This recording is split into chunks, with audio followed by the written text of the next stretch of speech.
Okay, November 4th, 2025. What a day in politics. They say sometimes a day in politics is equivalent to a month in real life. Let's break it down. It was budget day, so we'll get into that. But first, a little political drama. Former Conservative MP Chris D'Entremont has left the Conservative Party. He threw a hissy fit, said he wanted to be Deputy Speaker, didn't get what he wanted, so he crossed the floor to the Liberals. Yeah, so that's a real smart move, Chris.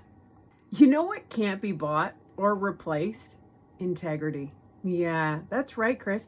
If you were unhappy or you somewhere got the memo that being an MP is about what you want and it's about you, wrong-o. It's about representing a riding. And the people in your riding elected a Conservative MP. And you are a sellout, my friend. So good riddance, because I'm sure the Liberals will super trust you. I think the right term is rat, dirty rat. Anyway, moving on. Mr. Carney and his amazing fiscal outlook. Remember this guy, that banker? He's going to fix all our economic problems. Yeah, he was the same guy that was giving Justin Trudeau financial advice for the last 10 years.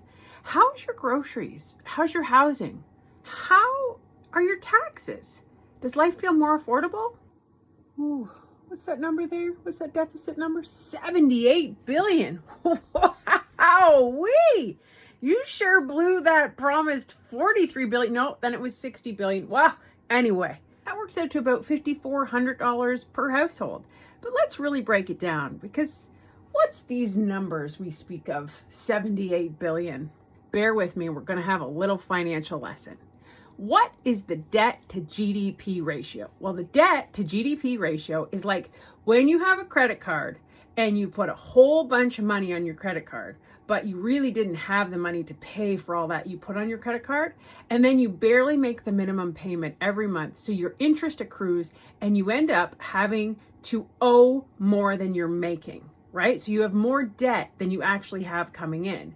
So if you make, a couple $1,000s a month, but you owe $3,000, that's not a good debt to GDP ratio.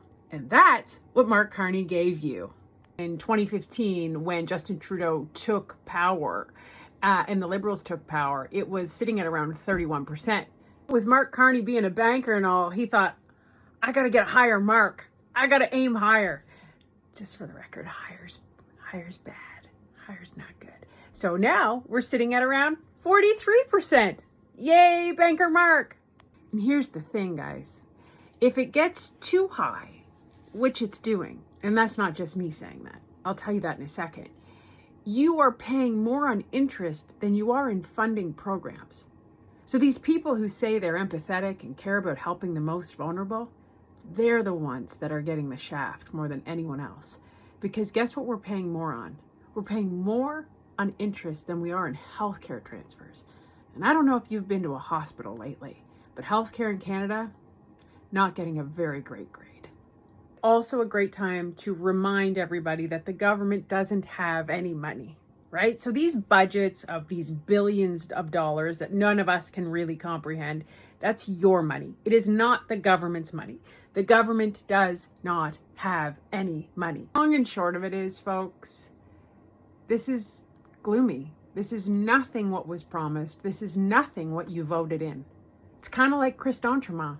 It's not what you voted for. And it's disappointing, and you are the one that's going to pay the price.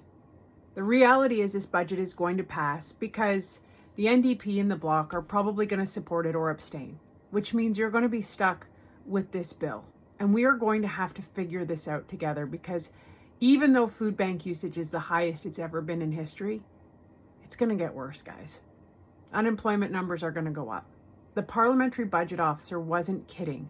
The parliamentary budget officer, for those who don't know, nonpartisan, just this guy that analyzes how the finances of the country are. Be concerned. It's a really serious day, right? This is the first time in 30 years that we've tabled an economic and fiscal outlook where the fiscal anchor of the general and probably most important fiscal anchor for any government is a declining or at least stable debt to GDP ratio. And this is the first time in 30 years that I've seen one in which that ratio is going up over time. So that's definitely a cause for concern. We're in this, guys. And Mark Carney is nothing what he promised you. He is nothing what he promised you. We all got catfished. Okay, not all of us got catfished. Some of us may have said, I told you, I warned you, and here we are. So we're going to have to stick in it together. We're going to have to use independent media. We're going to have to share facts. We're going to have to stick to the facts, because these liberals are going to try to gaslight you every which way to Sunday. When they tell you they believe in Canada, their actions show you otherwise. They are hurting the most vulnerable. And that is not me just saying that. That is disabled advocates, people speaking out for the disabled, because they're being offered MAID instead of healthcare. Why? Because we have a terrible economy.